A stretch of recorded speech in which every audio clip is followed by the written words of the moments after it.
Bukas po ay National Aspin Day at ngayon pa lang ay binigyang pagkilala at pagpapahalaga ang mga asong Pinoy sa isang programang may aliw na palarong Pinoy.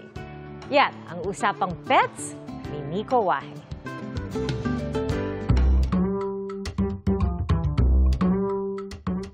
Meet Coco, the masahista na masipag mag-back massage sa kanyang owner.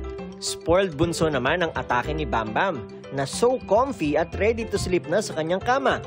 One to sawang treats naman ang gift para sa birthday boy na si Kobe. Ilan lang yan sa mga Aspin na finlex ng netizen sa pagdiriwang ng National Aspin Day. Ang mga kapwa nila Aspin ang nag-enjoy sa mga larong Pinoy tulad ng tumbang preso, piko, luksong baka at pabitin kasama ang kanilang fur parents sa isang event sa Quezon City.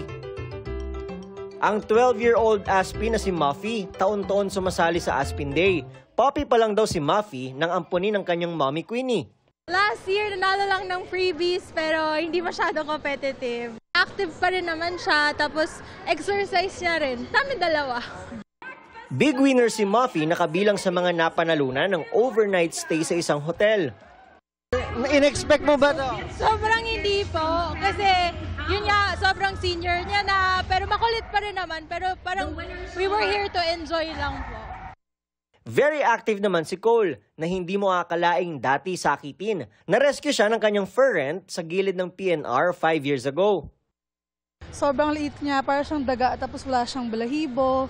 So, inadopt ko siya. Tapos, dinala ko sa vet. Turns out, mayroon siyang may sakit siya sa puso, tapos mayroon siyang blood parasite. And then after nun, ayun, gumaling siya, naging healthy siya. Ayon sa post, nakatutuwa na marami na rin na nag-aalaga ngayon ng Aspin. Parte raw talaga ng selebrasyon ng National Aspin Day na baguhin ang pananaw sa mga dating tinatawag na asong kalye o askal, na ngayon ay asong Pinoy na o Aspin. It's a statement for all Aspin lovers na we will all speak out for the Aspins, speak out against animal cruelty, and we will proudly show the world na ang Aspin ay talagang dapat maging #1 choice as family pets. Ang mga tao lang naman ang mahilig mamili ng kung anong breed ng aso ang aalagaan nila.